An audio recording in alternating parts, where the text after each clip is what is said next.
29 March শনিবাৰে বছৰৰ প্ৰথম সূৰ্যগ্ৰহণ। এই সূৰ্যগ্ৰহণৰ দিনা আপোনালোকে 1 টকাৰ মুদ্ৰা এটা দি মনে মনে কৰক এই এটা কাম আৰু এই 1 টকাৰ মুদ্ৰাটো মনে মনে এই জেগাত ৰাখক। দেখিবলৈ পাব আপোনালোকৰ ঘৰত টকাৰ অভাৱ দূৰ হৈ পৰিব আৰু সকলো ফালৰ পৰা আপোনালোকৰ ঘৰত সুখ শান্তি বৃদ্ধি পাবলৈ ধৰিব আৰু আপোনালোকৰ যি অভাৱ আছে সেই সকলোবোৰ সমাপ্ত হৈ পৰিব আৰু আপোনালোকৰ ওপৰত শুভ প্ৰভাৱ পৰিবলৈ ধৰিব। আহক তেনেহলে এই ভিডিঅ'টোৰ যোগেদি আমি সুন্দৰভাৱে জানি লওঁ। যদি ভিডিঅ'টো ভাল লাগে লাইক এটা কৰি আমাৰ মনোবল বঢ়াব আৰু আপোনালোকৰ বন্ধুবৰ্গৰ লগত শ্বেয়াৰ কৰি তেওঁলোককো উপকৃত কৰিব। 29 মাৰ্চ সূৰ্যগ্ৰহণৰ সময়ত 1 টকাৰ মুদ্ৰা এটা মনে মনে এই জেগাত ৰাখক। ঘৰত টকাৰ অভাৱ আপোনালোকৰ কেতিয়াও নহ'ব। দীঘলীয়া 150 বছৰৰ পিছত এই মহাজাগতিক ঘটনা ঘটিবলৈ গৈ আছে। যদি এই সূৰ্যগ্ৰহণৰ সময়ত যদি আপোনালোকে এই কামটো কৰে তেনেহ'লে আপোনালোকৰ ঘৰত ধন সম্পত্তি বৃদ্ধি পাবলৈ ধৰিব, ঘৰত সুখ শান্তি বৃদ্ধি পাবলৈ ধৰিব আৰু লগতে সূৰ্যদেৱৰ পৰম আশীৰ্বাদ আপোনালোকে লাভ কৰিবলৈ সক্ষম হ'ব। এই সূৰ্যগ্ৰহণ 2025 চনৰ মহাজাগতিক ঘটনা বুলি কৈছে বহু জ্যোতিষীসকলে। জ্যোতিষশাস্ত্ৰৰ মতে এই সূৰ্যগ্ৰহণৰ সময়খিনি কিছু বিশেষ কাম কৰিলে আমাৰ ঘৰত সদায় সুখ শান্তি বিৰাজ হ'ব।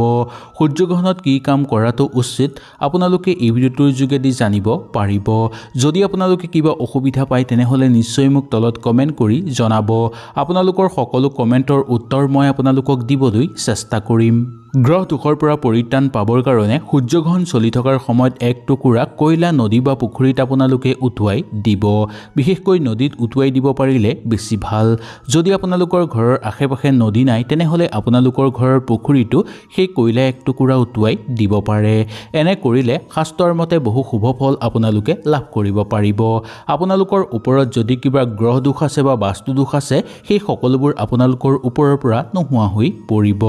বহুদিনৰ পৰা যদি কিবা কাম আপোনালোকে কৰিবলৈ চেষ্টা কৰি আছে, যিমান চেষ্টা কৰিও সেই কাম সম্পূৰ্ণ আপোনালোকে কৰিব পৰা নাই তেনেহ'লে এই সূৰ্যগ্ৰহণৰ সময়খিনিতেই আপোনালোকে এই কামটো নিশ্চয় কৰক। দেখিবলৈ পাব আপোনালোকৰ সকলো কাম সিদ্ধি হৈ পৰিব, সকলো ফালতে আপোনালোকে সফলতা অৰ্জন কৰিব পাৰিব আৰু ঘৰত প্ৰচুৰ পৰিমাণে অৰ্থৰ আগমন হ'বলৈ ধৰিব। সেইকাৰণে সূৰ্যগ্ৰহণ চলি থকাৰ সময়ত এই কাম কৰিবলৈ আপোনালোকে কেতিয়াও নাপাহৰিব। সূৰ্যগ্ৰহণ চলি থকাৰ সময়ত কেতিয়াও আমি গা ধোৱাটো উচিত নহয়। যদি আপোনালোকে সূৰ্যগ্ৰহণৰ আগতেই গা ধুইছিল তেনেহ'লে সূৰ্যগ্ৰহণৰ পিছত আপোনালোকে গা ধুব লাগিব। কাৰণ সূৰ্যগ্ৰহণৰ ফলত হোৱা বেয়া শক্তি আপোনালোকৰ শৰীৰত প্ৰৱেশ কৰিব পাৰে। যদি আপোনালোকে সুন্দৰভাৱে গা ধুই দিয়ে তেনেহ'লে ইয়াৰ পৰা আপোনালোকৰ একো ক্ষতি নহ'ব। গা ধোৱাৰ পিছত আপোনালোকে সূৰ্যদেৱক পানী অৰ্পণ কৰিব।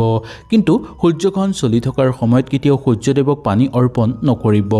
গ্ৰহণ অন্ত হোৱাৰ পিছতহে অৰ্পণ কৰিব। ইয়াৰ ফলত জীৱনত আপোনালোকে সমৃদ্ধি লাভ কৰিবলৈ সক্ষম হ'ব। সকলো ফালৰ পৰা আপোনালোকৰ ঘৰত সুখ শান্তি লাভ হ'ব।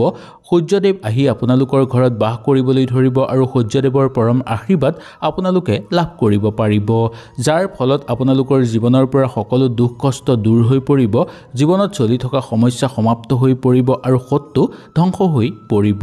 সেইকাৰণে সূৰ্যগ্ৰহণ অন্ত হোৱাৰ পিছত সদায় গা ধুব লাগে আৰু সূৰ্যদেৱক পানী অৰ্পণ কৰিব লাগে। এনে কৰিলে শাস্ত্ৰৰ মতে বা এনে কৰাটো শাস্ত্ৰৰ মতে বহু বেছি শুভ বুলি মনা গৈছে। সূৰ্যগ্ৰহণ চলি থকাৰ সময়ত যদি আপোনালোকে কোনো পৰুৱাক চেনি খাবলৈ দিয়ে আৰু গুড় খাবলৈ দিয়ে তেনেহ'লে ইয়াক বহু শুভ বুলি মনা গৈছে। এই সময়খিনি এনে কাম কৰিলে আপোনালোকৰ বহু বেছি শুভ হ'ব। যদি আপোনালোকৰ ঘৰত অৰ্থৰ টনাটনি হয় বা আপোনালোকৰ ঘৰত যদি প্ৰায় অশান্তি হৈ থাকে নাইবা আপোনালোকৰ ঘৰত যদি খোৱা বোৱাত সমস্যা হয় তেনেহ'লে এই সূৰ্যগ্ৰহণ চলি থকাৰ সময়ত অকণমান বা দুটামান চেনি আপোনালোকে পৰুৱাক খাবলৈ দিব বা গৰুক আপোনালোকে ঘাঁহ খাবলৈ দিব। এনে কৰাটো শাস্ত্ৰৰ মতে বহু বেছি শুভ বুলি মনা গৈছে। এনে কাম আপোনালোকে যদি এই সূৰ্যগ্ৰহণৰ সময়ত কৰে তেনেহ'লে আপোনালোকৰ জীৱনৰ পৰা সকলো বেয়া শক্তি নোহোৱা হৈ পৰিব আৰু আপোনালোকৰ ঘৰত সদায় সুখ শান্তি বৃদ্ধি পাবলৈ ধৰিব। এনে কৰিলে আপোনালোকৰ বহু মংগলময় হৈ পৰিব। সূৰ্যগ্ৰহণৰ দিনা মানুহক দান কৰাটো বহু বেছি শুভ বুলি মনা গৈছে। কিন্তু সূৰ্যগ্ৰহণ চলি থকাৰ সময়ত কোনো মানুহক কোনো বস্তু দান নকৰিব বা কাৰোবাৰ পৰাও আপোনালোকে একো বস্তু উপহাৰ হিচাপে নল'ব বা ধাৰলৈ নানিব। সূৰ্যগ্ৰহণ অন্ত হোৱাৰ পিছত যেতিয়া সূৰ্যদেৱক পানী অৰ্পণ কৰিব তাৰ পিছত আপোনালোকে কোনো মানুহক নিজৰ সাধ্য অনুসৰি দান কৰিব পাৰে। এনে কৰিলে আপোনালোকৰ বহু বেছি পুণ্য হ'ব। যদি সূৰ্যগ্ৰহণ অন্ত হোৱাৰ পিছত কোনো মানুহক আপোনালোকে দান কৰে তেনেহ'লে আপোনালোকৰ ঘৰত কেতিয়াও কোনো ধৰণৰ অভাৱ নাথাকিব ঘৰত প্ৰচুৰ পৰিমাণে অৰ্থৰ আগমন হ'বলৈ ধৰিব অৰ্থ অহাৰ বাট মুকলি হৈ পৰিব আৰু জীৱনত চলি থকা সকলো সমস্যা সমাপ্ত হৈ পৰিব গ্ৰহ দোষৰ পৰা আৰু বাস্তু দোষৰ পৰা আপোনালোকে পৰিত্ৰাণ লাভ কৰিবলৈও সক্ষম হ'ব সূৰ্য গ্ৰহণৰ দিনা যদি ঘৰত আপোনালোকে এজোপা গছ লগায় তেনেহ'লে ইয়াৰ ফলত আপোনালোকে বহু বেছি পুণ্য লাভ কৰিব পাৰিব সূৰ্যগ্ৰহণ অন্ত হোৱাৰ পিছতো আপোনালোকে এজোপা গছ লগাব পাৰিব বা সূৰ্যগ্ৰহণ আৰম্ভ হোৱাৰ আগতো আপোনালোকে ঘৰত এজোপা যিকোনো ধৰণৰ গছ লগাব পাৰে গছ এনেকুৱা এবিধ বস্তু হয় বা এনেকুৱা এবিধ জীৱ হয় যি আপুনি লগোৱাৰ পিছত আপোনাৰ 7 পুৰুষলৈকে ই পুণ্য গোটাই যায় সেইকাৰণে গছ এজোপা যদি এই সূৰ্যগ্ৰহণৰ সময়ত ঘৰত লগাই ইয়াৰ ফলত জীৱনত সমৃদ্ধি আৰু সুবিধা লাভ কৰিবলৈ আপোনালোক সক্ষম হ'ব ইয়াৰ বাহিৰেও গোটেই ঘৰৰ পৰিৱেশ আপোনালোকৰ পবিত্ৰ হৈ পৰিব আৰু সকলো দেৱ-দেৱীৰ আগমন হ'ব আপোনালোকৰ ঘৰলৈ সূৰ্যগ্ৰহণৰ দিনা বাচন বৰ্তন উপহাৰ দিয়াটো বহু বেছি শুভ বুলি মনা গৈছে সেই বাচন বৰ্তন আপোনালোকে খালীকৈ কেতিয়াও উপহাৰ নিদিব এই সূৰ্যগ্ৰহণৰ দিনা আপোনালোকে যদি বাচন বৰ্তন কাৰোবাক উপহাৰ দিয়ে তাত এটা আপোনালোকে 1 টকাৰ মুদ্ৰা উপহাৰ হিচাপে দান কৰিব ইয়াৰ ফলত দেখিবলৈ পাব যে আপোনালোকৰ জীৱনৰ পৰা দৰিদ্ৰতা দূৰ হৈ পৰিব ঘৰত অৰ্থৰ বৃদ্ধিৰ যুগ নামি আহিবলৈ ধৰিব আৰু সেই মুদ্ৰাটোৰ লগতেই আপোনালোকৰ ঘৰৰ পৰা সকলো অমংগল ঘৰৰ পৰা বাহিৰ হৈ পৰিব কিন্তু এইটো কথাত লৈ আপোনালোকে ভয় নাখাব যে সেই মানুহজনৰ কিবা অমংগল হ'ব সেই মানুহজনৰো উপকাৰহে হ'ব আৰু আপোনাৰ ঘৰৰ পৰাও দুখ দৰিদ্ৰতা দূৰ হৈ পৰিব সূৰ্যগ্ৰহণৰ দিনা আপোনালোকে 11টা তুলসী পাত ল'ব কিন্তু গ্ৰহণ লাগি থকাৰ সময়ত সেই তুলসী পাত নিছিগিব সূৰ্যগ্ৰহণৰ সময়ত আপোনালোকে এই 11টা তুলসী পাত ল'ব আৰু লগতে এটা ল'ব 1 টকাৰ মুদ্ৰা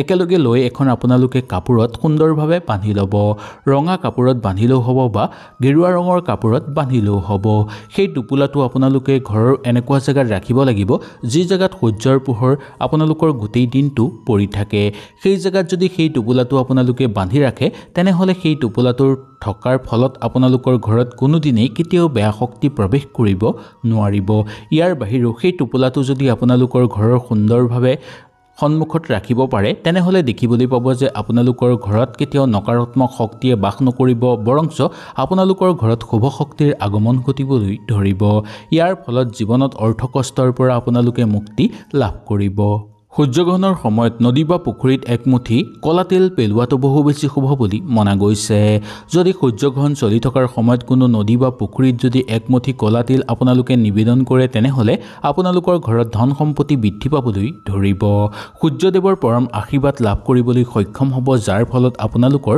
সকলো মনৰ ইচ্ছা পূৰ্ণ হৈ পৰিব সকলো ফালৰ পৰা আপোনালোকে ভাল সুযোগ সুবিধা লাভ কৰিবলৈ সক্ষম হোৱা দেখিবলৈ পাব সূৰ্যগ্ৰহণ অন্ত হোৱাৰ পিছত পানীত অকমান আপোনালোকে চন্দন মিহলাই যদি সূৰ্যদেৱক অৰ্পণ কৰে বা আৰতি কৰে তেনেহলে আপোনালোকৰ বহু বেছি শুভ হ'ব ইয়াৰ ফলত দেখিবলৈ পাব যে দাম্পত্য জীৱনত সুখ শান্তি বৃদ্ধি পাবলৈ ধৰিব ঘৰত চলি থকা সমস্যা সকলো আপোনালোকৰ সমাপ্ত হৈ পৰা দেখিবলৈ পাব ইয়াৰ বাহিৰেও ঘৰত ধন সম্পত্তি বৃদ্ধি পাবলৈ ধৰিব সকলো ফালৰ পৰা ঘৰত সুখ শান্তি বিৰাজ হ'বলৈ ধৰিব আৰু কেতিয়াও কোনো কাৰণত আপোনালোকৰ কোনো বস্তুৰ অভাৱ নহ'ব ঘৰত সেইকাৰণে সূৰ্যগ্ৰহণ অন্ত হোৱাৰ পিছত অকমান পানীত আপোনালোকে চন্দন মিহলাই সূৰ্যদেৱক অভিষেক কৰিব বা আপোনালোকে আৰতি কৰিব বা পানীখিনি সেই নিবেদন আপোনালোকে কৰিব হয়তো এই ভিডিঅ'টোৰ যোগেদি আপোনালোকে সুন্দৰভাৱে বুজি পালে যদি কিবা অসুবিধা পালে নিশ্চয় মোক তলত কমেন্ট কৰি জনাব তেনেহলে আজিলৈ আপোনালোকৰ ওচৰৰ পৰা বিদায় লৈছো কালিলৈ পুনৰ আপোনালোকক লগ পোৱাৰ প্ৰতিশ্ৰুতিৰে আজিলৈ নমস্কাৰ